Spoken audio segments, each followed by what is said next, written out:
Every day, we see another signpost that the world will not wait for America to pass the Clarity Act or make a decisive move with their strategic Bitcoin reserve. And while the U.S. has been busy trying to sanction Iran for using Bitcoin, Russia and Japan are making Bitcoin moves. And now, today, we're seeing signs that China might be flipping the script. Before we reveal the news that just came out of China this morning, remember that no one or no company is allowed to make any move without the CCP's permission. So, yes, Bitcoin is supposed to be banned in China, which is why today's news is so strange. Now, I know we've been hearing some rumors and some speculation that China isn't as strict on the Bitcoin ban as we expected. Of course, we all know the China ban in 2021.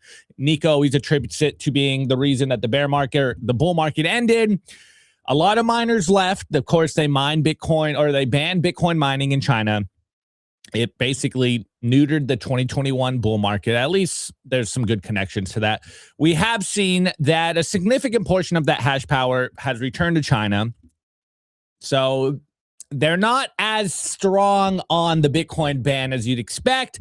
And obviously, what has changed since that moment? Well, of course, Donald Trump came out and said that America is going to be the Bitcoin superpower of the world. And ever since that moment, ever since, November of 2024, or maybe better put, January of 2025, the nation state race has accelerated worldwide. We've seen a lot of countries almost fast track their own version of the Clarity Act. In particular, we covered Russia news. I think that was about 2-3 weeks ago, or actually it was 2 weeks ago. It just became essentially law in Russia that they just did their own Clarity Act. It's not good. Well, it's arguable whether the U.S.'s version of the Clarity Act would be good. But anyways, the point is there is a nation state race going on right now. Now, what makes this story a lot more interesting to me is that it's not a directive from the Chinese government that they are doing a strategic Bitcoin reserve. It is a little different. It is, I think, a subtle way of doing a similar reserve. Now, you could also make the case that this is just a Bitcoin treasury move as well. But again, China is such a unique country in the terms, or in the context, that most everything that comes out of China has in some way the approval of the CCP. Now, I did cover last week. Was that last week? Yeah, last week, that Taiwan is now doing some interesting moves against Bitcoin. So there's a lot to unpack here. But anyways, here's the headline coming from BitcoinTreasuries.net. And forgive me if I misspeak here on the name of this company. You guys know I can barely speak English, but Chinese HIVE technology completes a $154.7 million Bitcoin pipe, adds 2,380 Bitcoin. Literally right off the rip, adds 2,000 Bitcoin. It's an incredible move. So anyways, going further, Shanghai-based InsurTech from Shibao Technology closed its previously announced private investment in public equity, or a PIPE financing, receiving 2,380 Bitcoin in exchange for newly issued shares and warrants.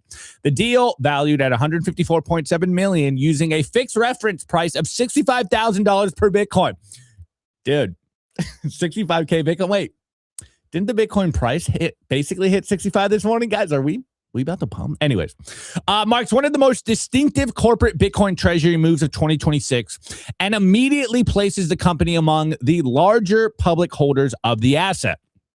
According to the SEC filing dated on August 17, 2026, investors delivered the full 2,380 Bitcoin to a designated company wallet at closing. In return, they issued 442 million pipe units priced at 35 cents each. Now, I'm not going to read the whole thing, obviously. Just giving you the context here. They initially thought they might buy more Bitcoin, 3,500 Bitcoin, which would have significantly moved them up the Bitcoin treasury leaderboard. But hey, 2,300 Bitcoin, pretty good start, in my opinion. Anyways, I've never heard of this company, right? But Shibao, a pioneer of the 2B2C digital embedded insurance model in China, an operator proprietary platform as a service insurance brokerage platform, stated that the Bitcoin will be held as a treasury reserve. Proceeds support general operations, business development, research and development. and the company's digital asset reserve strategy centered on Bitcoin. So just stopping here, obviously, you can make the case that this is sort of like a strategy Michael Saylor play. We heard the same thing when Strategy first announced their Bitcoin, that they were going to use the Bitcoin for operations, for research, development, but of course, a Bitcoin strategic reserve for their balance sheet. Just adding Bitcoin to a balance sheet actually does improve your finances. Shocking, novel idea, right? And we're getting more and more reports from a lot of big institutions that, and this is like the general trend that we're hearing right now. And it's essentially, as we all know, if you're a Bitcoiner, you know this. If you're not really a Bitcoiner, then this might seem like a crazy idea. But essentially, the 60-40 portfolio doesn't work at all, whether you're an individual or you're a corporation. And now we're getting to the point where just simply adding 1 to 2% in a traditional 60-40 portfolio gives you the best returns possible. The ROI, the risk and return of, adjusted investment, it beats any other portfolio. So even if you are conservative and you don't really like Bitcoin, just adding a little bit to your portfolio can, for all intents and purposes, save your portfolio right now. If you are conservative, I'm a Bitcoiner. I don't know why you would want to buy, 60-40 bonds and equities, but people do. It's a safe investment. And also, on a side tangent, before I go even further in this, guys, did you see the stock market this morning? Are you guys watching the stock market? All equities are down and Bitcoin's up. I'm not saying it's a decoupling, but it does feel good. It feels so good right now to see equities down and Bitcoin finally having some life in the price. It's awesome. And actually, another side point, I wasn't even going to bring this up. We were kind of joking this morning as we were getting the show together. It's like, yeah, maybe we should have just bought like the S&P 500 since 2021, and maybe we would be doing way better. Well, guys, I ran the numbers, and Bitcoin is still up on the S&P 500 since the beginning of 2021. It's only up like 10%. So I think S&P 500, if I remember, it was like 113% gains since 2021. Bitcoin was 124% gain. So, hey, just a measly 10% above equities. It feels so good. It feels so good ending a bear market. And look, before I get the Karens in the chat being like, Opti's laughing at people that are losing money. No, I'm enjoying that Bitcoin is up today. Okay. anyways, going further, I just want to read one quote in here by the director of Jibao Tech. So, Director Bautama, I don't know. I was like, is this guy related to Jack Ma? We all know the Jack Ma story. So I look, I'm not trying to get too crazy here. I'm not trying to get too conspiratorial here. My tinfoil hat's at the cleaners right now. So I'm not doing that. All right, chat. I'm not doing that.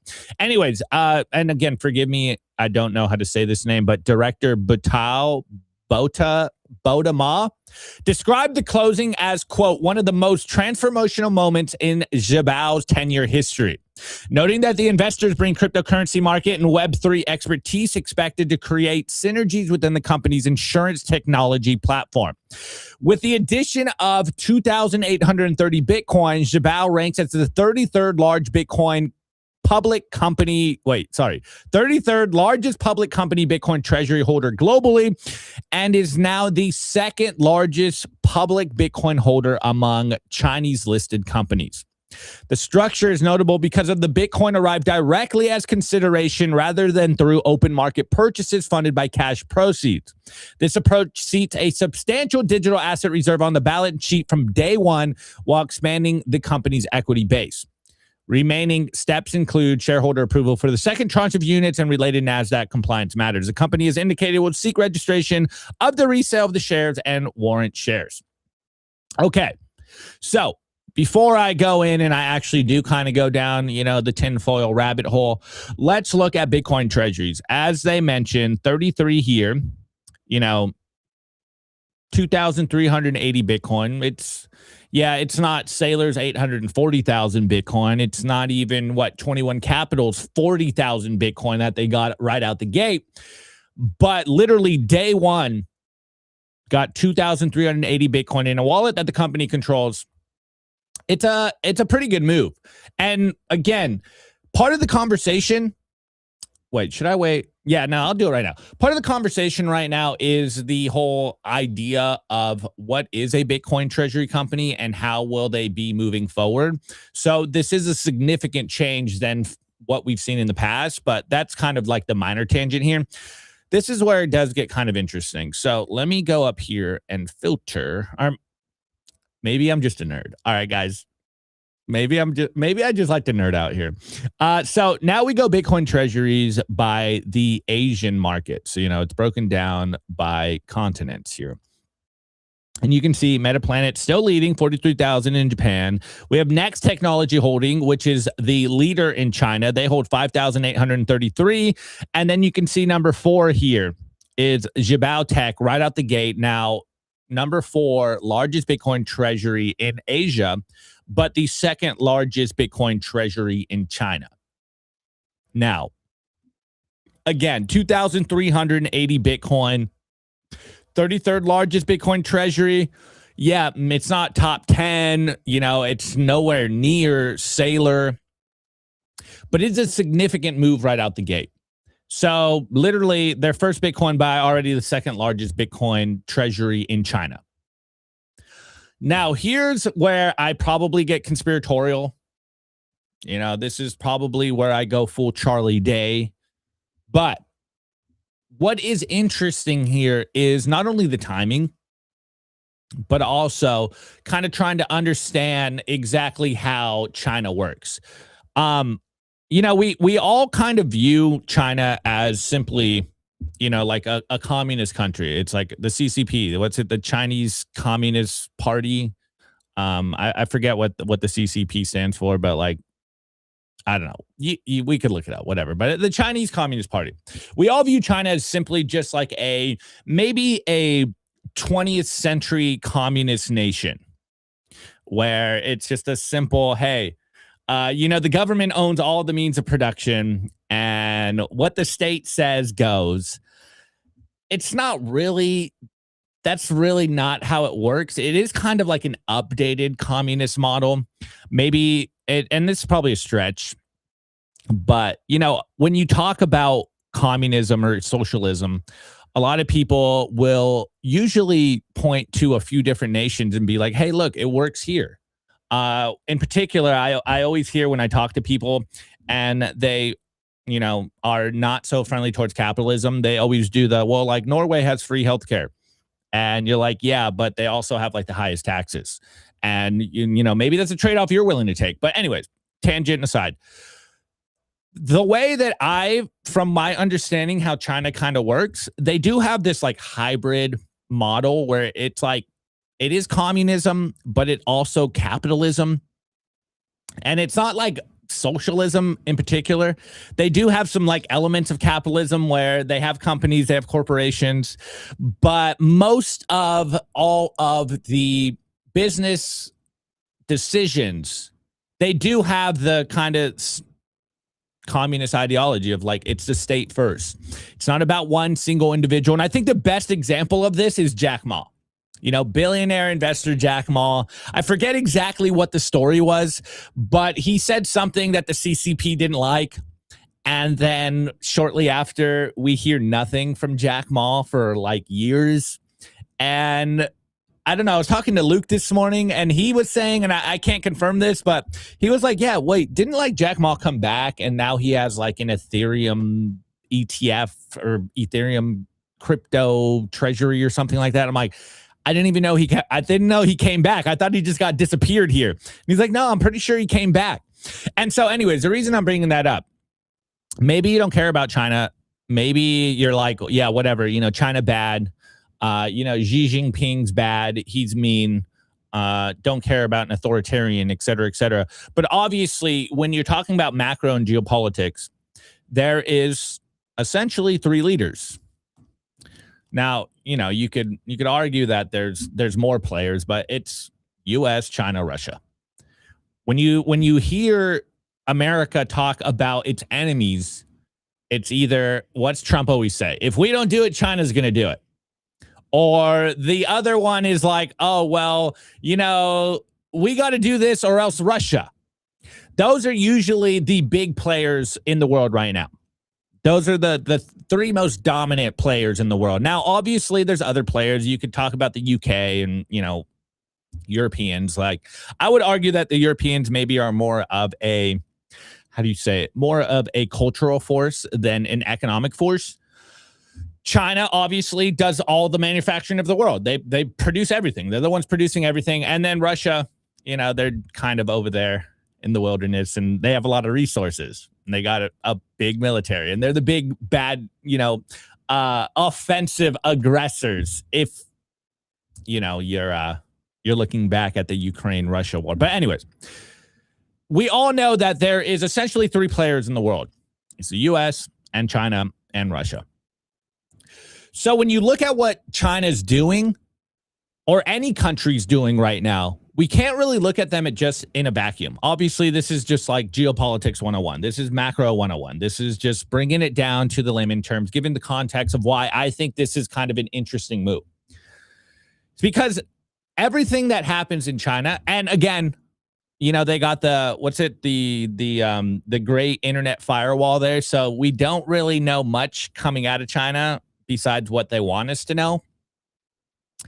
But I think a fair characterization of what happens in China is like, it is this hybrid communist capitalist system where there are corporations, but they only really get to do whatever is allowed by the federal government there, the CCP, the leading group there. And so it is this new model where it's like capitalism light, but also communist. And so if you're going to do something productive with a business, then you need the approval of the state. And everything has this state directive, which is why I think this move is pretty interesting because, one, obviously it's a Bitcoin play. We are a Bitcoin show. So if anyone comes out the gate and adds 2,300 Bitcoin right out the gate, they become, top 50 Bitcoin treasury companies, second largest Bitcoin treasury in their country. It is a significant move, right? But I think it's a little more interesting because of the context that we've seen come out of China in regards to Bitcoin. They've obviously disliked Bitcoin for years. They banned Bitcoin. How many times now? How many times have they banned it? I don't know, 47 million times? I have the exact amount. So it's 169 times. No, but in all seriousness, like, my bit on this is like, you can't stop this train. Right? They tried to in 21, where the CCP banned Bitcoin mining within their borders. The hash rate dropped by 50%. I would say, I know it's an unpopular opinion, but I'm sticking to my guns here because I see the correlation. I would say that cut the 2021 bull market. Because you're hallucinating.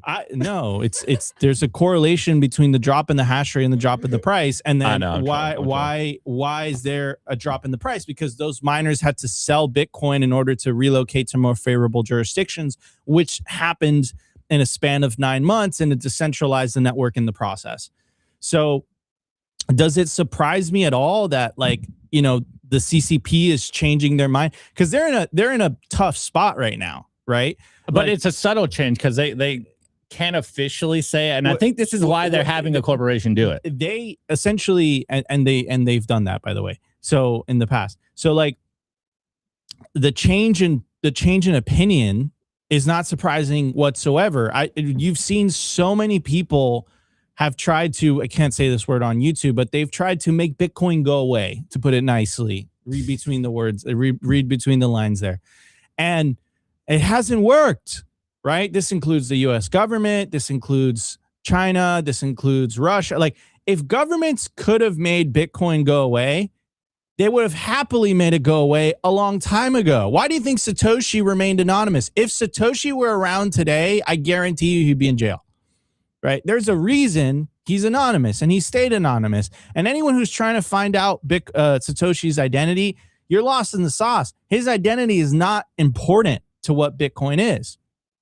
So it's interesting to see kind of like the geopolitics of this and how this has evolved throughout the years, because it went from, oh, this is shady internet money being used for money laundering, et cetera, to now you have BlackRock basically putting its stamp of approval on it, and to quote Larry Fink himself, calling it a non-sovereign alternative, and it's their most successful ETF launch in their history, right? And governments are going through the same process as well mentally, right? We went from the Biden administration that was clearly anti-Bitcoin. They had Operation Choke Point 2.0, all of that stuff.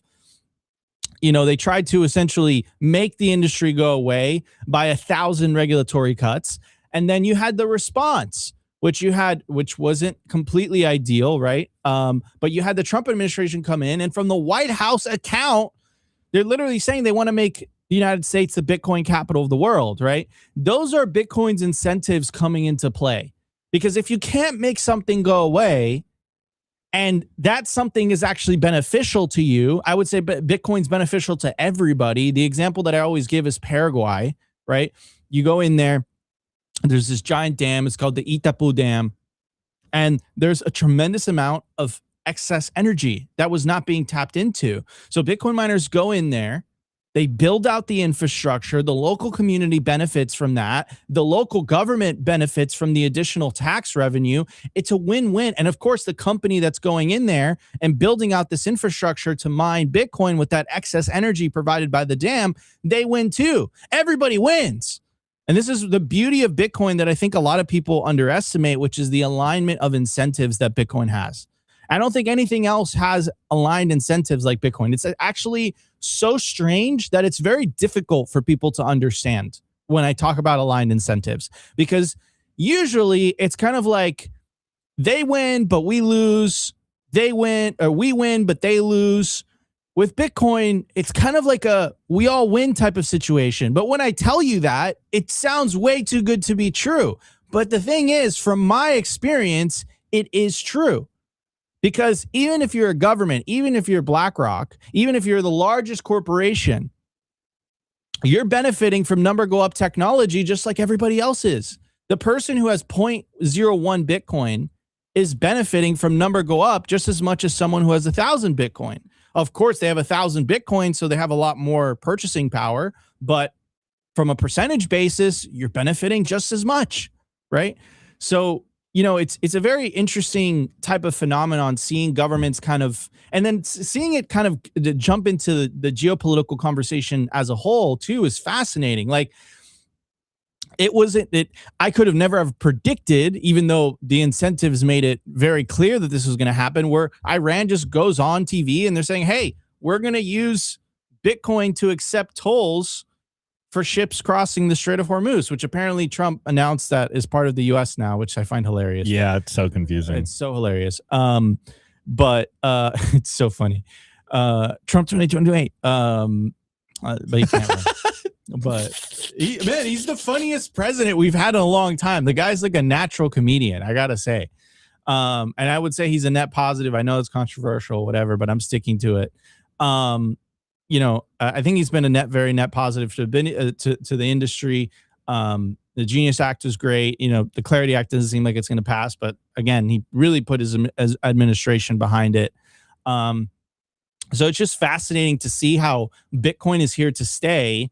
And the more it gets adopted, the more geopolitical conversations we're going to have, because it is, you know, it is very interesting, like the implications of the world getting on a Bitcoin standard, or the implications of just Bitcoin merely existing. I think there's very, very deep implications for society as a whole, humanity as a whole. And seeing China react the way they did doesn't surprise me in the slightest whatsoever.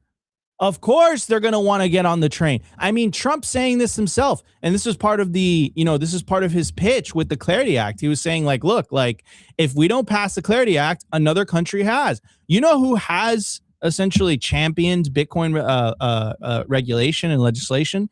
Is El Salvador. El Salvador is miles ahead of the United States, I would say, right, in terms of their kind of regulation approach to Bitcoin. So, you know, again, like, the awesome part about Bitcoin is that you as an individual are going to win. regardless, right? There's a whole theory from the sovereign individual. We've talked about it at length. It's, it's everybody wins. This is the beauty of it, right? If you don't live in a jurisdiction that's favorable to you and your Bitcoin holdings, you can move to another jurisdiction that is more favorable to you. And then what that accomplishes in the long run is it has jurisdictions now competing for you to move there. And we've already seen this phenomenon play out, right? So it's fascinating. And you as the individual win because you're going to pick and choose. You're going to vote with your feet on where you choose to live. And where you choose to live, that is the government that's going to get the tax revenue from you. And some governments are even saying, hey, if you move, like Dubai is a great example. Like, we don't have an income tax in Dubai, right? So you're seeing a lot of Europeans move to Dubai as a whole because they're like, listen, like it just doesn't make sense that I live in Europe, and you have these, certain legislation. I'd rather live in Dubai where the jurisdiction is much more favorable to me as an individual. And then you have to make the decision on where you want to move, and you have to take your family and all that stuff. But it's an entirely different ball game, ladies and gentlemen. The internet has fundamentally changed society as a whole. First, it was the disintermediation of information, and now it's the disintermediation of money, and it's extremely, extremely exciting. I would say Bitcoin is gold 2.0, right? The all the arguments that the gold bugs used for so long, I would say they were 100% right. And I think gold will still continue to fulfill a role.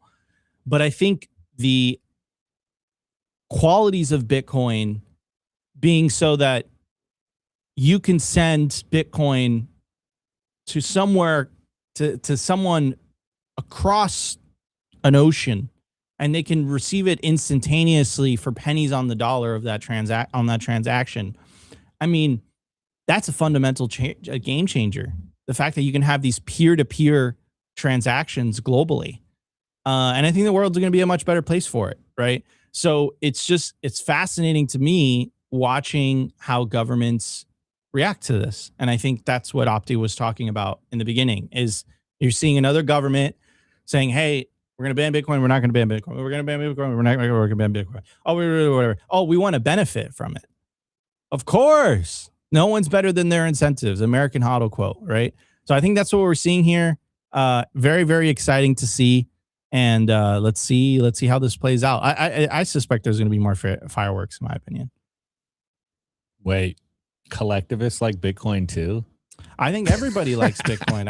I don't think it's a they like it or they don't, or they like it and we don't like it. I think everybody, if you want to benefit from number go up technology, which is, I would say, every human being on planet Earth, I think naturally you're going to want to get on board the Bitcoin train. That's really, it's just like human incentives, man. Look, the way that I put it is Satoshi figured out how to co-opt human incentives to ensure that Bitcoin survives.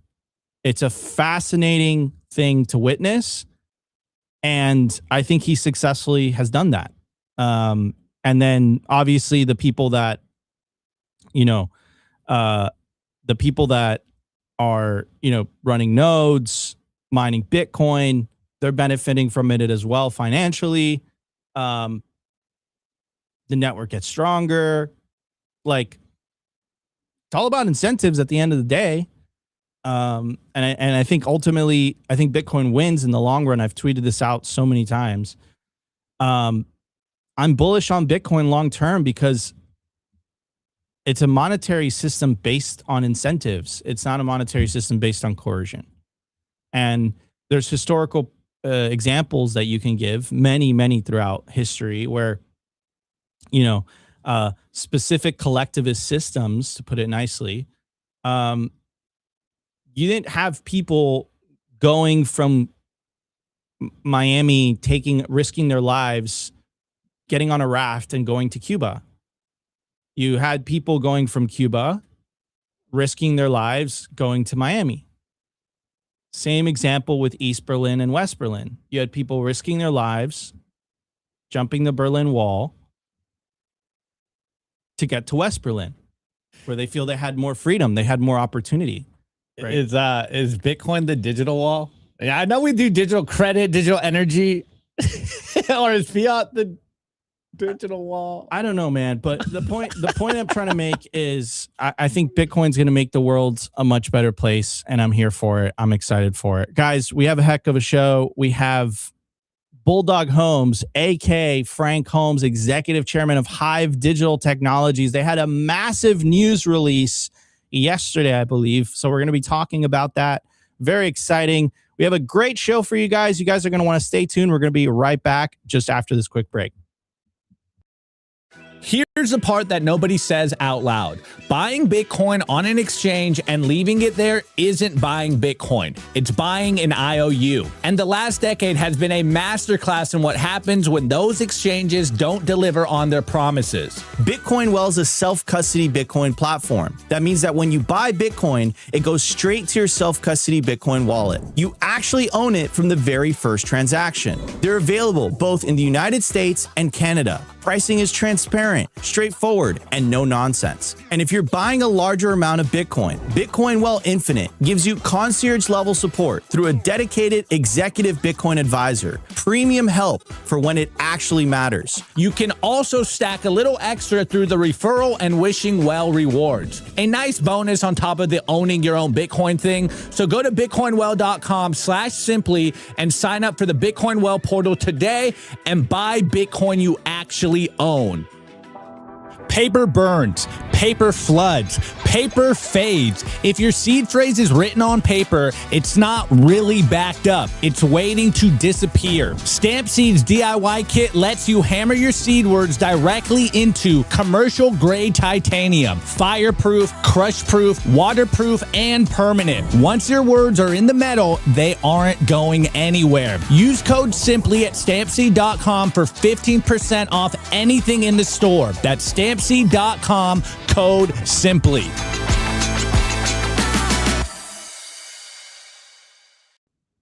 All right, guys.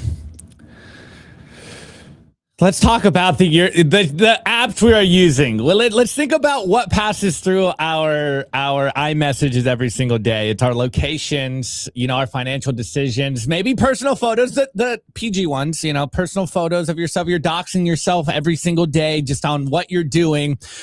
You may trust the people that are in the groups to not dox you. But are we really that comfortable with some of these companies not leaking all our information? Well, that's why we love Keat here. It is giving us another option. It's free messaging, video calling apps, peer-to-peer, end-to-end encryption, and there's no centralized company database holding all of your conversations. Keat doesn't track the metadata, and you don't even need to give them a phone number or an email to join. So you can create a group chat, share your files and photos, use it almost like a Google Drive, make audio and video calls, all without turning your personal life into another corporate data profile. So go to keat.io/simplybitcoin. That's Keat, KEET.io/simplybitcoin. Download it right now. Add your friends and your family to it. Start your conversation, and all the info belongs to you. All right. So the current Bitcoin prices. Let me switch over. The current Bitcoin price is $64,780. We almost kissed 65 this morning. Hey, I don't know, guys, the chart's looking pretty good right now. I'm feeling pretty good right now. Anyways, the discount from all-time high is 48.7%. The market cap, we're back at 1.3. Feels pretty good. And the block height for real Bitcoin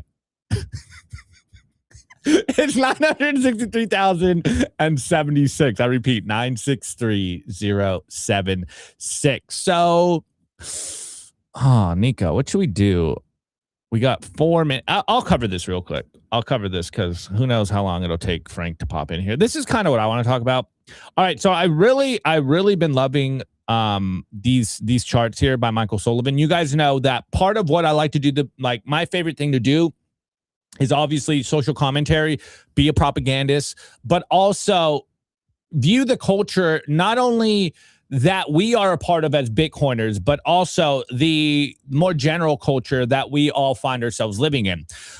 But this one is a little more niche down into the Bitcoin culture. And I found this tweet very interesting. So shouts out to Michael Sullivan, aka at Solly Michael Van on Twitter. And he goes, Bitcoin OGs were more concerned about centralization risks mid-2025 when price was 100K. Bitcoin plebs are more concerned with centralization right now after a 50% drop. One group has seen some sheesh. The other gets wrapped up in every new narrative. I'm not saying that there is no validity to these kinds of concerns, but I do think it's illustrative to see which group of Bitcoiners are talking more/less about bearish narratives around the bottoms. I share this data in hopes that it can help us to view things slightly more clearly. So here you can see on the top, and for the audio listeners, I don't know what color this is. Is it yellow? This yellow line is the Bitcoin price. And then the second line right here is, again, I don't know the colors. I think it's green and like pink or purple. Additional context, Opti's colorblind. I'm very colorblind. Is it green and pink? Maybe green and purple. All right, whatever. Purple would be Bitcoin plebs around the centralization mention rate 14-day average, and this green one would be OG centralization mention rate 14-day average. And the correlation is pretty interesting. The bottom one's the OG/Bitcoin pleb spread. So as you can see, when the price is going up, you'll see the OG line spike, and that's a conversation of centralization risk. And then when the price goes down, you see the Bitcoin pleb centralization mention rate continue to spike. And it is interesting that like every time it pumps, the OGs are concerned about centralization, and then when it dips, it's the plebs that are worried about centralization risk. And you can see the biggest drops in particular was the October drop of 2025. It's where you saw a lot of really bad sentiment from, quote, Bitcoin plebs. And then right now at the tail end of a bear market, you're seeing a lot of talk about centralization. Now obviously this has been spiked because of the BIP 110 fork, or the civil war around spam that we've all been a part of for the last year-ish, 2 years. Actually, I guess longer, but it really escalated in the last year. But I think the bigger point here, and I've been saying this, is it's just like bear market things. But I think there is an interesting correlation here. And this is something that we'll probably have to keep watching, because Michael just started posting these kind of sentiment conversation charts where it is very interesting to see how the conversation evolves because of either new entrants coming into the space. I showed a couple on this show where when we get more Wall Street interest, that's when, the maybe more hardcore Bitcoin or Bitcoin pleb or however you want to talk about it starts crashing out, and they start freaking out, and it's like it's over. And then negative sentiment. And then also during bear markets is where we really start to sling mud at each other, and that's when the civil wars happen. It's really funny because the price goes up, it's all kumbaya. The price goes down and we all hate each other. Well, guys, now we have charts that are showing us this exact same thing. And I mean, it really culminated in the last week because of the BIP 110 fork. Or, I mean, maybe you think that Bitcoin Core forked off BIP 110. But BIP 110 fork, now they're doing proof of work algo changes. Yeah, they're I think it's like Blake 2B now. So look, this is actually funny. Well, maybe it's not so funny if you're a BIP 110 guy, but what's funny to me, maybe it's ironic. I think it's the irony. Is the main kind of conversation around the BIP 110 saga is that Bitcoin was too centralized. They basically have a failed UASF. Now they're talking about proof of work algo changes in a Discord with like 10 people in it. So you're afraid of centralization, and to protect Bitcoin from centralization, you go to a chain where the conversation is happening on Discord. Look, I think great. I think the market. Oh, Frank's here. Guys, we're going to be right back. Just Wow, that was a good cliffhanger. You're such a professional. Frank's here. We're going to be right back just after the break. Huge news coming from HIVE yesterday, and we got the executive chairman on the show today to talk about it. We're going to be right back just after this quick break. I want to give a shout out to our partner, Ledin. Here's something most Bitcoin holders never figure out until it's too late. You're sitting on wealth you can't touch without selling. Ledin fixes that. Bitcoin-backed loans. You keep your stack, you get cash. And they just introduced their lowest rates ever. No complexity, no fine print. The larger the loan, the lower the rate. These new rates apply to all new loans, refinances, and renewals. You'll see all the rates up front before you apply. The new, lower rates come with Ledin's gold standard protection. Your Bitcoin remains custodied and is never lent out for interest. Perfect 8-year track record of keeping clients' assets safe. Auto top-ups, LTV alerts, and partial repayments to keep you in control. Repay whenever you want with zero penalties or monthly payments. Ledin's perfect $10 billion track record through every market cycle in the last 8 years speaks for itself. Don't choose between a great rate and the safety of your Bitcoin. Get both at Ledin.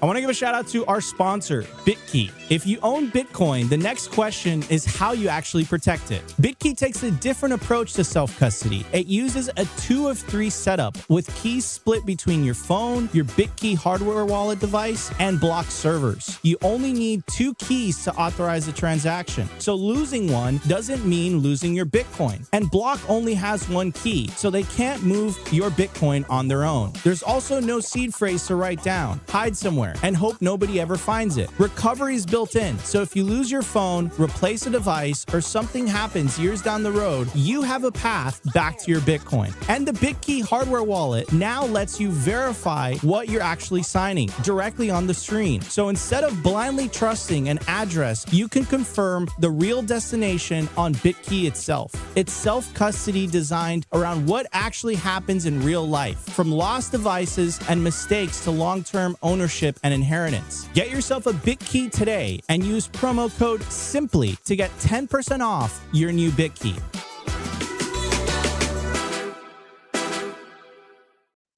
All right, we got the man, the myth, the legend, Bulldog Holmes, aka Frank Holmes, joining us on the show today. Frank, how you doing? Great. Good to be with you again. Thanks for joining us, Frank. Massive news coming out of HIVE yesterday. HIVE's buzz, HPC signs a $350 million AI cloud services agreement with investment-grade enterprise customer. Congratulations, Frank. Thank you. Thank you. You know, a year ago, our team was focused on rapidly expanding HIVE's ASIC computing power and tier 1 data center footprint in Paraguay. And that increased our Bitcoin operations by almost 5x, 6x. But that generated about an increase in revenue of about 300%. So today, we are bringing that same focus and discipline as a year ago to our GPU gigafactory build out across Canada, from the East Coast to the West Coast. Absolutely massive. So, Frank, you touched upon this a little bit. How big of a deal is this for HIVE? Let's get into the nitty gritty. Well, if you Bitcoin at 70,000, say between 60 and 70,000 is going to do about 300 million in revenue.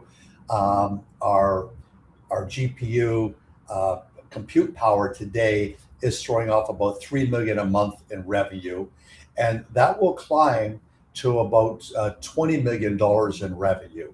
And that's the projection that we're working with. So I think it's really an incredible feat what's going on, that both Aydin Kilic and in particular Greg Tavares in Canada, one is an incredible operator. Aydin Kilic is clearly working over 9 time zones, 3 continents, 5 languages, is a most efficient data center manager if you look at uptime.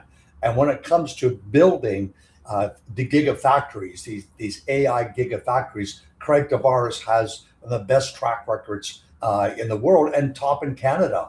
So we're really rocking and rolling in Canada in the sovereign data center, and they have a minister of AI. Unlike a lot of other countries in the world, they have basically taken that this is a very important minister of AI. It's mass. I didn't even know that was a thing that they have a minister of AI, but they're taking it seriously. Frank, you've been basically in the vanguard of this. I saw what you guys did in Paraguay. Another massive announcement coming out of Canada. So I want to wrap my head around this, and we always do this when you come on the show. Who is the customer of these AI centers? Like who is knocking on the door and say, hey, we want this computing power? I understand you might not be able to name the specific ones, but who is the ideal customer? Well, we know in the US, the biggest knocking on the door is ChatGPT. That's a known factor everywhere. But in Canada, it's different. We have made one announcement with Bell Canada as our strategic partner, and it's been Cohere, who is the largest in Canada that would be that complete making writing these detailed algorithms necessary for your business to be more AI functionality, from delivering your trucks to delivering the goods and services, answering the telephones, planning everything. The AI is going to take over a lot of manual labor. That's going to now have to go to a more skilled worker. And so I think it's a lot of those types of customers that are knocking on the door. And I think that that's very, very positive. But universities, we know, are knocking on the door. And we do know that what we proved in Asuncion, what's important to recognize in Asuncion is the capital of Paraguay. And the capital of Paraguay is about 5,000 miles from New York City. And you can't transmit their surplus hydro green electricity over cable, over lines going 5,000 miles. But what you can do with a GPU chip, and this is really important, is you can transmit the compute power to New York. And we've demonstrated that with our A40s in Asuncion, that a University of Columbia in New York City was able to use that compute power 5,000 miles away. That's a really important breakthrough because it demonstrates that when you use Bitcoin miners, or which is an ASIC chip, you've got to think of the visual that it's like a cannon. And that ASIC chip is shooting off hashing power to Foundry, which is a big US pool in New York City, in New York State, and then shoots it off, and they turn around and give us back Bitcoin, which goes to our Treasury Department in Bermuda. Now, what we're able to demonstrate, the cannon is not an ASIC chip, it's a NVIDIA GPU chip, and we are shooting this compute power 5,000 miles along ocean cable up to New York City. A young scientist at Columbia University can go there and code out and create this whole autonomous car algorithm that's necessary, for a classic example. And so what does that mean for Paraguay? Well, they predominantly export food. They predominantly export beef and all the grains that go with it. Now they're exporting their electrons, and they're exporting them as a GPU hashing power. If it's ASIC chip is hashing power. GPU, there's the same thing as compute power. So I think it's quite remarkable that in Canada, we'll be able to export their hydroelectricity, those electrons, a lot cheaper and get a bigger value to the US for anyone that needs them. And so it becomes an export business outside of the country. But what Canada's consumed with, along with the Nordic countries, is sovereign data centers, where their data centers are located so the country of Canada and the provincial provinces keep their data not at a data center in the US, but the data center in Canada, and they have a Cohere writing models and taking that data and populating new paths for them to embrace the AI. It's fascinating, Frank, the breakdown, right? Which is, you know, you're talking about Paraguay specifically and how their main export was food. And now, because they have so much stranded energy, stranded electricity, they can not only just export food, now they can export hash in the terms of Bitcoin, right? Because Hive is a dual engine, ladies and gentlemen, and they can also export computing power to someone, as you said, 5,000 miles away. And that's absolutely fascinating. And not to mention all the opportunities that creates for the people on the ground, right? That otherwise they wouldn't see those opportunities. It's just seems like this is all making the world a better place, which puts a smile on my face. But I want to get back. Coming back to Paraguay, I think Gabriel Lamas, who's been on your program as a country president, said that we pay 3 times what the minimum compensation is in the country by law. We pay more than that. But the fact is that if someone comes to work with us and go through the training, they can make 5, 6, 7 times what the average rate is being made. So that attracts more young engineers that want to stay in Paraguay. They don't have to go to Brazil. They don't have to go to Buenos Aires or Chile. The intellectual capital and the machinery is now being built out in their country. That's very important. And the same thing when we think about Canada. When you look at Toronto, we're building North Star, and we have a smaller data center. The University of Toronto and Waterloo are the premier schools in the country. They're premier in the world for AI and also software coding and competition is the MIT. And Ethereum was invented from a grad from Waterloo. So our big data center is going to be smack in the middle, basically between these 2 huge pools of intellectual capital that basically helps accelerate medical research in the country. And we got to look at the first electronic microscope was invented in Toronto. We all know about Bell Canada, Bell Telephone. The idea of the telephone was invented just near Toronto. We have insulin. I can go on with a list of inventions, especially in medical research, has come out of this area. So it only lends that they need to have this sovereign data center with the most powerful chips in the world. And that's where we're positioned to grow. And having the strategic partner of Bell Canada lets us to expand from coast to coast. Beautiful. And one of the things while you were talking, Frank, like you're talking about all the medical innovations that have been discovered and that will continue to be discovered because of all this additional computing power. And I remember, where does it start from? It starts from just water, right? And then this, water gets turned into electricity. And then all of a sudden, as you said, some of these sites are isolated, right? So otherwise, this electricity would be hard to access if it wasn't for Bitcoin miners, really, to use your words, Frank, pioneering, and then now the AI HPC coming in and making the electricity valuable, useful, and changing the world in the process, creating opportunities for the local communities. I've witnessed this, I've experienced this, but one of the things that sticks out to me the most, Frank, is how fast you guys scaled.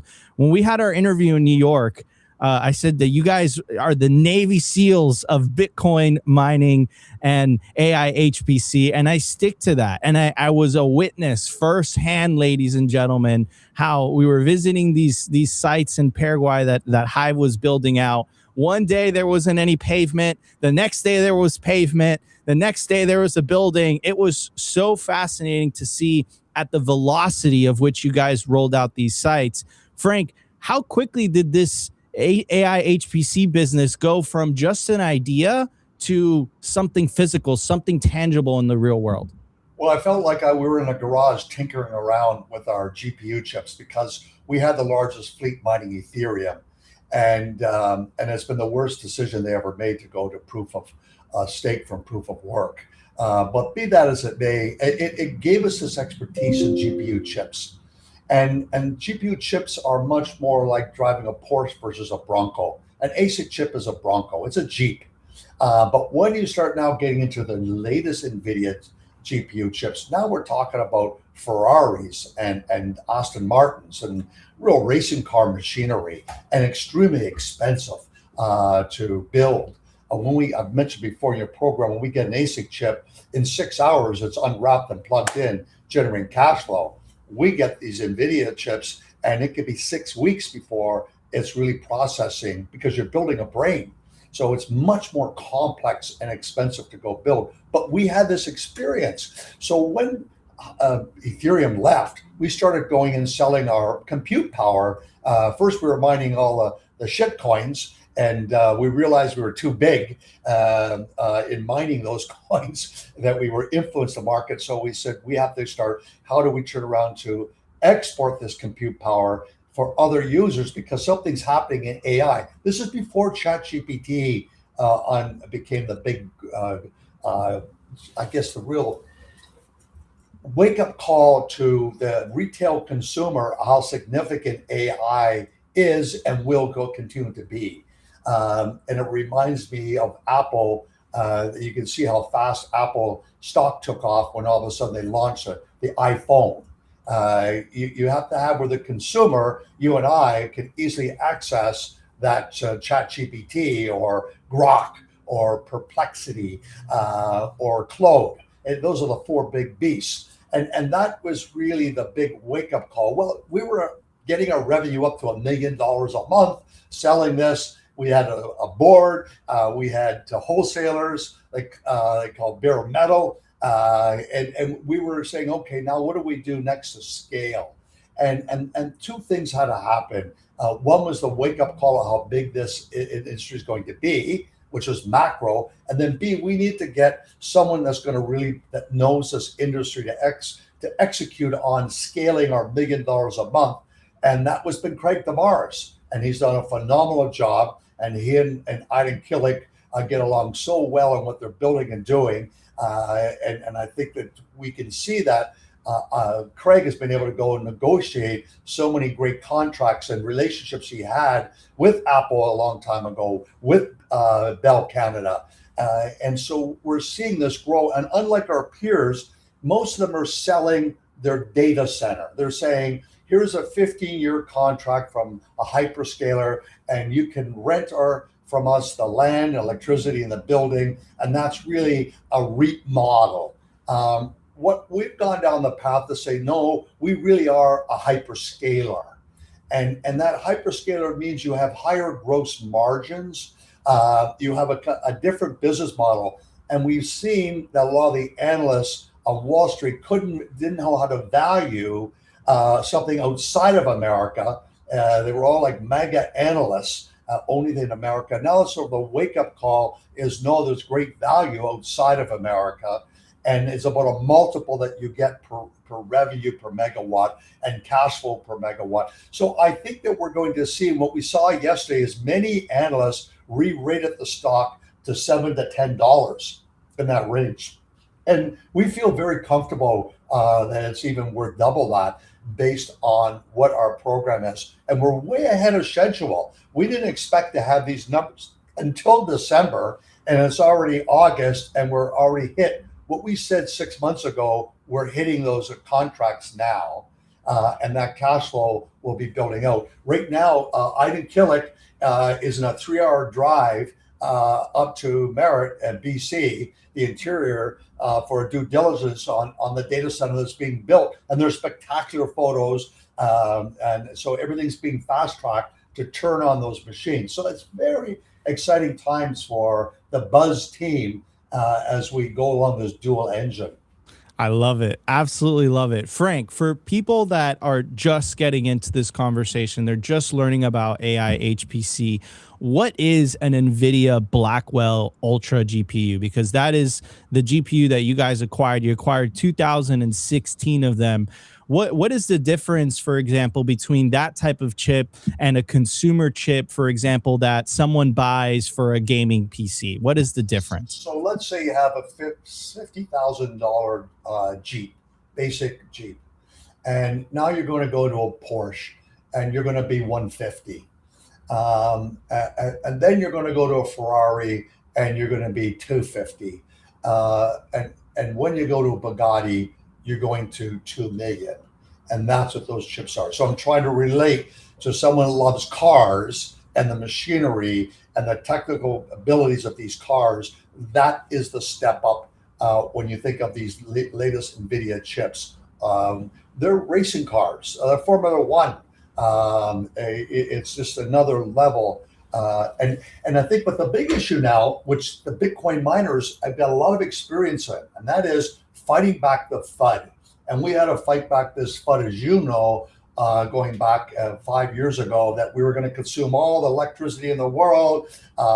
It was so bad. It was bad for the environment. Like, it's just so much nonsense when it turned around to show that we consume a very small portion of electricity overall, and the technology is getting more efficient. Well, now we have data centers experiencing FUD, and they have what they call the cave people, citizens against virtually everything.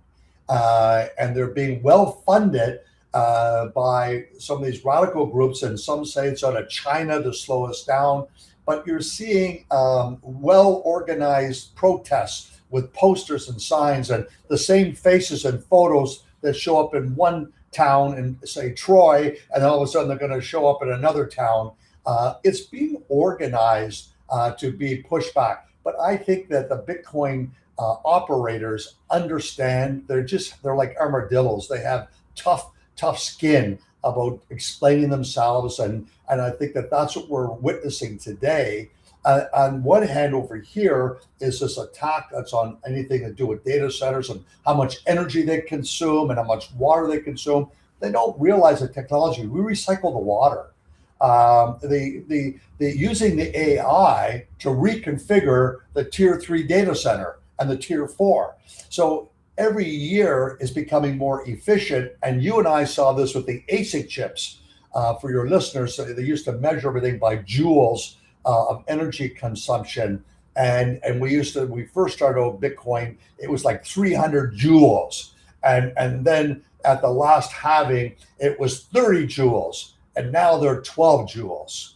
So that means that you're using less and less electricity to go and be competitive in the Bitcoin ecosystem. You're really consuming less and less electricity. So the same thing with AI reconfiguration by engineers is going to drive down the costs of every component of AI. And we've seen what they call tokens, is how you pay for your consumption. And they've been falling dramatically. It almost looks like Moore's Law. So I remain really bullish about the industry. And I wrote about this, that you have to look at the collateral. And I sit in our we had our report this week, and investors can go and listen to our webcast. But I comment that you have to look at these cycles and appreciate that there's always going to be this headwind.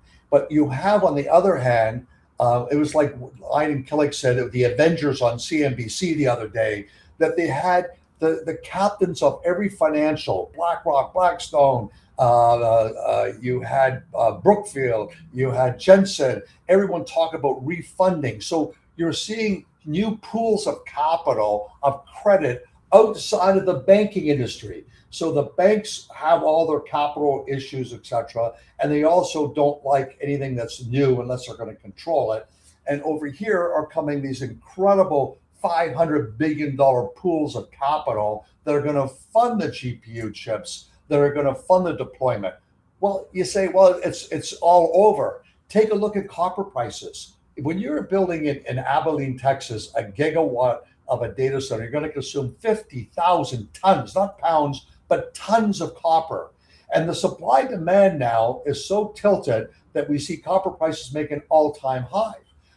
Oh, back up. Besides copper infrastructure, you need lithium batteries. Besides lithium for Tesla cars, etc., you need these batteries. And when you go into an old data center, you can smell the chloride from the old battery backup in case the electricity went down. Now it's lithium. There's no smell. Well, lithium prices are firming up. So all the HVAC, all the things for air conditioning, all the metals and minerals that are necessary for the build out are making up to these new highs. So what does that tell you is that this is a much longer cycle. And like we've said before, Bitcoin, you buy the dips and you hodl. And that's the same thing, which you have to have the mindset with this AI build out.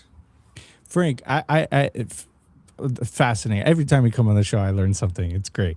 What is the lifespan? Because I remember the lifespan of the chips, because I remember with the ASICs, the S9 is the famous one, right? It's the when I got into Bitcoin, the 2016 era. You know, originally you thought that it had like a one. It all depends on your cost of electricity, of course. But what is the difference in lifespan from these GPU chips versus the ASIC chips? That's an outstanding question, and it's very important why BlackRock and all these other institutions are able to create credit funds. And I'm talking multi-billion-dollar credit funds. It's because an ASIC chip, its life is 4 years, and we have found, in fact, it's only 2 years. So we've always depreciated them faster than our peers.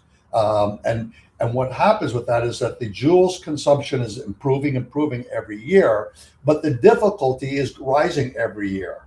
So you have to have, as the difficulty rises, you have to have either cheaper electricity or less electricity consumption.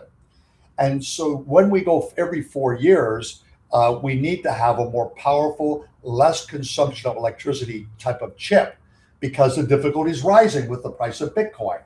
And that's the real key factor. So they only last 4 years, and in my feelings, they're good for 2 years. And you have to be very careful what price you pay, that you get your money back after each halving. With a GPU chip, you don't have a halving. And what you see is that other buyers are coming in that do not need the Bugatti, and they do not need the Formula One racing car. They need a Porsche or Ferrari. And so that means the life of that chip goes longer and longer. And depreciation was historically 4 years for an ASIC chip, where now they're pushing 5 and 6 years for a GPU chip. And we personally experienced that. 5 years ago, we bought all these GPU chips from NVIDIA, and we depreciated them off. We're mining Ethereum. Then we started going into the AI business. We were the first to go into the AI business and started building out that business model. And those chips were written off to zero. And then all of a sudden, the value of the chips went back up almost to their original price. So that means for credit lenders, that's very valuable. So we borrow money. They want their money back in 3 to 4 years, but the chip is good for 5 to 7 years. So that makes it very easy to get credit lending. And that is the mechanism that the Bitcoin ecosystem doesn't have. It doesn't have, because it has a halving, and the difficulty changes every 4 years. So that is the big difference. Fascinating answer. And one of the things while you were talking, Frank, it reminded me of our chat that we had on the main stage at Mining Disrupt. And you were talking about, it's fascinating to me how first it was the Bitcoin mining, then the AI business, but it's almost as if the Bitcoin mining industry kind of pioneered this, and then it built out the necessary infrastructure for that when the AI HPC wave hit, right? When, you know, AI really had its iPhone moment, as you said, with the rollout of chat, and all of a sudden you can talk to a robot and that robot would give you very fast answers. That was inconceivable, 10 years ago, but it had its iPhone moment. Could you talk a little bit about that, right? How Bitcoin miners really built out this infrastructure. They were pioneering this idea of going to stranded energy sources, tapping into that stranded energy. It didn't matter where it was on the face of the planet, because all you needed was an internet connection. And as you said earlier on in the show, you prove that you can use a very similar model with AI HPC when you gave the example of the facility in Asunción, Paraguay, and connecting with a student in New York City. So could you talk a little bit about that, right? How Bitcoin fit into the story, how it pioneered in a way, and then how the AI HPC wave is taking advantage of it in some sense. Well, you can see, history is interesting. When I look at Mining Disrupt, which you were recently at, and you interviewed some of the team along with many other people at Mining Disrupt. And at Mining Disrupt, they're really, what do I say? They're scrappy, old school for me, car mechanics. They're scrappy.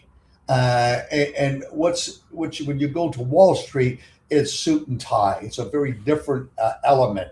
And these scrappy engineers went and sourced surplus energy in West Texas, where there was solar and wind, a lot built by energy companies for their pipelines. So they use solar and wind electricity to move their oil and gas along pipelines across the state of Texas. It was cheaper. And so we witnessed this sort of migration that people went out and sourced this surplus energy, went to every boon little town that had surplus energy, and would all of a sudden create tax-based tax revenue for that area. The permitting now can be 3 to 5 years for a brand new data center. But if you already have the contracts for the electricity and for the land, then it's much faster for a hyperscaler to go and partner with a Bitcoin miner because they've already laid the railway tracks.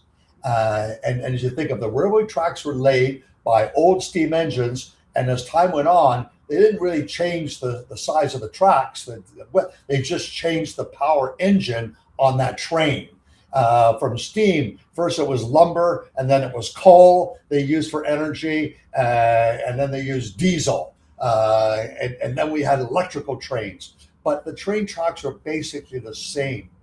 And it's thinking of that the Bitcoin miners were the old West, laid out the tracks across America very early. And now we're seeing the diesel trains are coming and electrical trains. But I'm really proud about what HIVE has been able to show is that the DNA of taking electrons and converting them to power, like hashing power or to compute power, and sending them along ocean cables all over the world. That's what's really significant for me and looking back at being part of that global build out. Yeah, and it's again fascinating to see this, fascinating to experience it, fascinating to see the sites. It's a very interesting time in human history, and I think the world's going to be a much better place for it. Frank, I do want to ask you about the specific estimated revenue per year. So according to the press release, it's roughly 70 million a year in revenue. I think we're going to look at, our goal is to get up to 200 million annualized GPU revenue by the end of our 26 year end. That's our goal. And last year we did it, and we took it up to 300 million. So basically Bitcoin operations used to be 90% of our revenue and our cash flow, and that composition is going to change. This time next year, it's going to be more than 50%. I expect that are going to be coming from AI revenue. And unless Bitcoin goes to $250,000 a coin, we're not worried about that because we have the economies of scale. We're 2% of the global network. We have about 400 megawatts of electricity opportunity growth in Canada. That's a total spend over the next 3 years of $10 billion. That's a big spend. And right now, what we're fast tracking with Bell is their data centers, putting clients in their data centers with our GPU chips. And that is fast tracking that top line growth. I love it. I love it. Frank, I always love you coming on the show and educate. Really, I feel like I get educated every single time you come on and join us. This is incredibly exciting for HIVE, and then getting to witness this has been an honor, Frank. So I really, really appreciate it. Just seeing this firsthand, seeing the sites, love the HIVE family, by the way, fantastic. And just seeing this firsthand has been, the experience of a lifetime. Because one thing is hearing it, on a podcast and hearing describe it, but when you experience it, when you see it in first person, like you see the reality, and it's absolutely fascinating. So, Frank, always an honor having you on Simply Bitcoin, and hope to see you again. When am I going to see you in person next? That's the follow-up question. Hopefully before the end of September, before the end of the quarter. Amazing. Well, Frank Holmes, ladies and gentlemen, guys, go check out HIVE. It's publicly traded on the NASDAQ and also other exchanges as well. HIVE Digital Technologies, Frank Holmes, Executive Chairman. Frank, thank you so much for joining us. Well, thank you. All right, everybody. Well, we got Opti's got something for the culture, which we're going to talk about. And it's going to be great. I'm looking forward to it. So we're going to be right back just after the break. Be right back, ladies and gentlemen. I want to give a shout out to our partner, HIVE Digital Technologies. Fueled by clean energy across 3 continents, HIVE runs dual engines, Bitcoin mining and AI compute. Their AI platform is ranked #1 in the world for network performance, and it's doing something bigger than compute. It's accelerating human discovery, the science, the breakthroughs, pushing humanity further and faster. Listed on the NASDAQ with the ticker HIVE. Catch the latest buzz at HIVE Digital Tech on X or HIVEdigitaltech.com. Sovereignty isn't just about your money. It's about your communications too. When the grid goes down, cell towers can fail. Hurricanes, cyber attacks, blackouts, most people go dark. Satellite phones don't rely on local infrastructure. With Iridium, 77 satellites in orbit, you can stay connected across the U.S., even offshore. If you hold your own Bitcoin keys, you should hold your own comms too. Sat123 also has Starlink, battery backups, Faraday bags for your hardware wallets, and everything you need to build your own off-grid Bitcoin citadel. Go to sat123.com/simply and use promo code simply for 15% off anything in the store.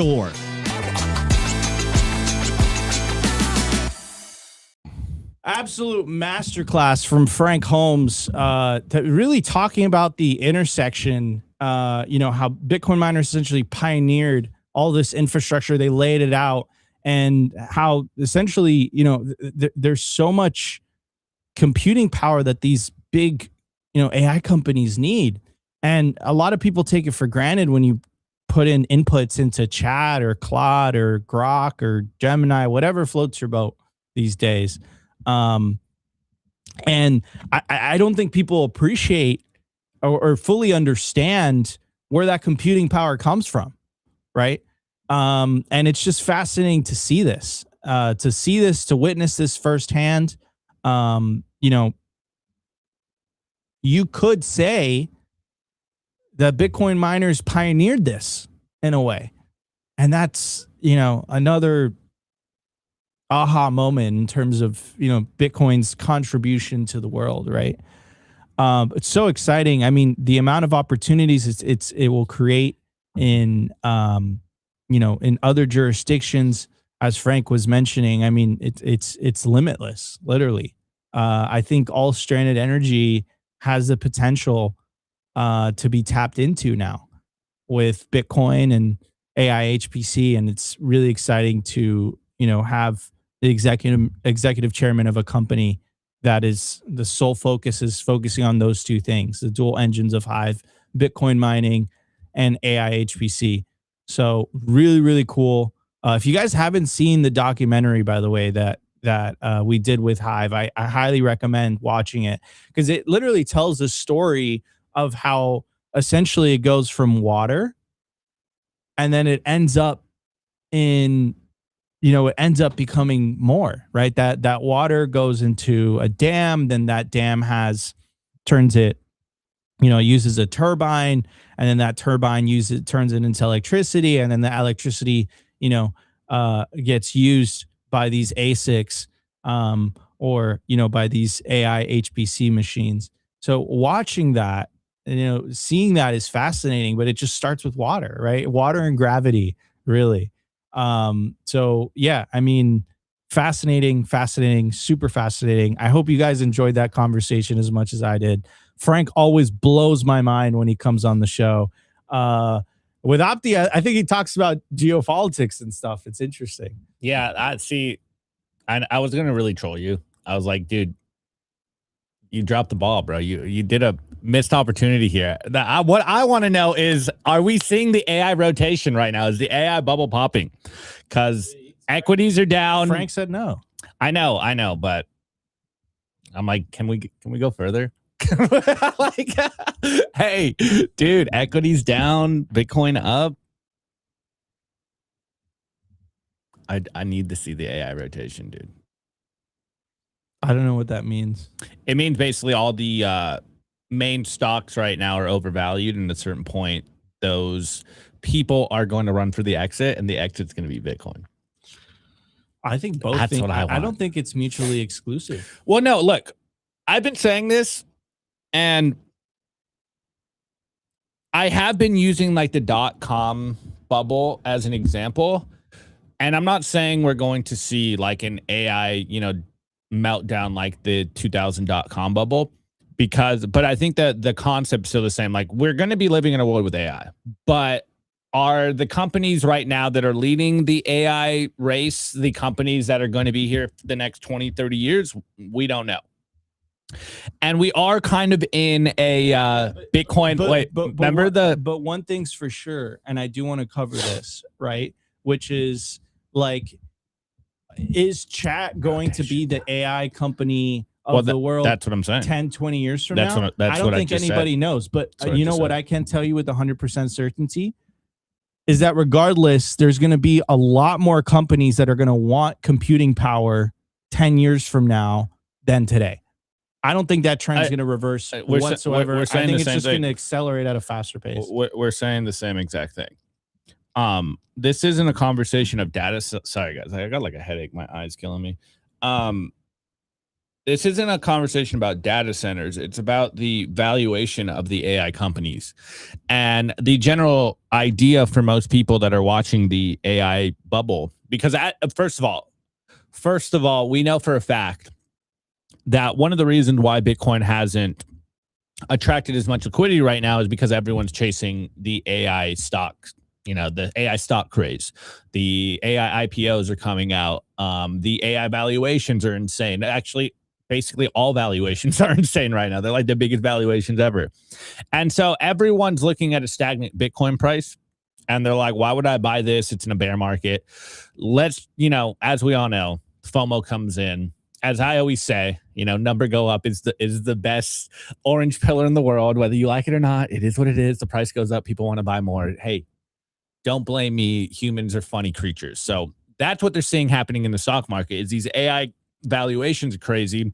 Every time you think it's going to pop, they keep going higher. So everyone's like, F it. Let me just throw some more money into this because it's the only thing making money. But there will be a point, and I think we're kind of talking past each other, like data centers are going to continue to go on. It doesn't matter what brand you're going to put on the data center or where that computation's going to. We're not going back to a world without AI.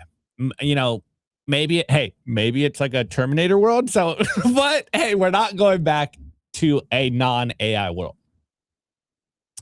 But the valuations of these companies, there will be a point where people start to realize that maybe it is over collateralized. Maybe there's too much capital in these companies. There will be a point where you do start to see the crack in the AI hype bubble. And at that point, everyone's basically expecting that the dam will break. Most of them, because they are, technologists, they are future-oriented tech people, they're most likely not going to go back into fiat currency. So we will see a huge watershed moment from the AI bubble end up into Bitcoin. And a lot of people I saw this morning are basically saying, actually, like Stephen Lubko was one of them. Our friend Mitchell Askew was one of them. It's like AI rotation. Love to see equities down and Bitcoin up. And we're all wondering is it happening now? There's obviously no real crack in the system. And actually on this note, I want you guys to go back to the Thursday show of last week. Or no, actually, sorry. Go on our YouTube. We clipped the Jeff Ross interview that I did with him on last week's show and did it a standalone. So just, Google Jeff Ross. We posted it on Saturday, I believe. And rewatch that. And he basically said that's kind of the thesis that we shared. So that there will be a point where the AI hype bubble does burst. Are we seeing that now? Who knows? I just don't think I think the use of computing power is going to accelerate. Dude, I don't think Nico, that's ever going to accelerate. We're saying the same thing. I think We're literally saying the I think same what thing. you're saying is basically like the valuations of the specific AI companies are going to get ahead of That's themselves. what, dude. Are you listening? That's exactly what I said. You're hearing something else that I'm not saying. My question for you though is, like, is it really that overvalued though? Based on what they do. Like, I think that, like, chat, bro, I literally use chat and Claude like on a daily basis with my workflow. Yeah, but a lot of these valuations are like this idea that we have artificial general intelligence. Like, that's where the hype's coming from. Yeah, is that like we have super brains. It's like, no, we use it to freaking, it's a literally by its name, a language learning machine. It just takes a guess at what you want. Yeah, but the question is like, okay, fine. It's a glorified search engine. So you put that, and then you put what Tesla's doing with their self-driving, which is just absolutely incredible. Your car literally drives that itself. Is super cool. I'm not gonna lie. It's scary, but it's cool. And then how long until we get to a place where it is going to be AI general intelligence? Not now. Yeah, but did you ever even think chat was going to be possible until it was released? Yeah, we've all had Siri. Siri's AI. Yeah, but we've had that for like a decade. Dude, Siri is not. I don't have Siri on my phone, but it's AI. That's what it is. Yeah, but Siri wasn't good. Hey, I don't use it, but it's still AI. So you could predict that something was coming down the pipeline. Is it artificial intelligence? No. I don't think that. Well, look.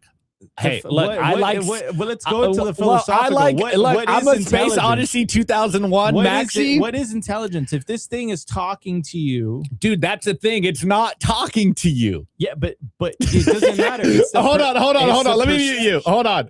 Nico has AI freaking hypnosis. He's AI delusional over here. It's not talking to you. Actually, can I dox you a little? Can I tell a little side story? All right, guys. Nico loves AI so much. It's literally like his best friend because he agrees with everything. Nico will have actual conversations with AI, and me and Sophie will be laughing at Nico because we'll tell Nico the exact same thing that the AI says, but he'll never listen to us. And then the AI says what, like the advice we gave him. He's like, oh, look what I forget what your name is. He's like, oh, look what chat just told me. And me and Sophie are like, we literally told you the exact same thing. There's additional context here, right? That's the whole context. There's additional context here, which is like what I love about these models is that you can stress test them, right? So what I like to do is I like to put them through the ringer where like you have a conversation with them and you ask them about history or you ask them about this. And like you can clearly tell that there's like built-in like guardrails.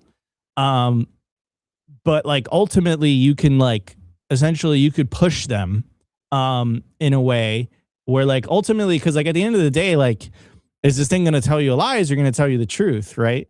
So, but there's a lot of things, there's a lot of conversations that you bring up that the truth per se isn't exactly politically acceptable, right? So especially if like you're talking about like current geopolitical events, and that's where it's really fascinating because you can like literally get into conversations with this AI thing, with these LLM models, and you can get them to eventually admit what is actually going on, even though that they won't say it indirectly by like inputting certain prompts. It's fascinating. I love doing that stuff. Call me a nerd. Call me whatever you want. I personally enjoy it. I like it. Whatever. It's Nico's, Yellow's. If Nico didn't have a wife, he'd have an AI girlfriend. You have Yellow in the chat saying, yeah, but Sailor talked with AI and he made multi-billions and lost them and gained them and lost them again. Checkmate, Opti. It's true. It's true. He made 15 billion and lost on paper, I think half of that. All right, everybody. That was that was today's show. I mean, no, if you're a strategy shareholder, you're up if you bought the bottom, dude. Yeah, okay. Most people didn't buy the strategy bottom. Anyways, that was today's show. If you guys enjoyed today's show, you know what to do. Smash the like button. Consider subscribing to Simply Bitcoin. And we'll see you tomorrow for a brand new episode. Take care, everybody. Today's episode was brought to you by BitcoinWell.com, a Bitcoin-only platform on a mission to enable financial independence.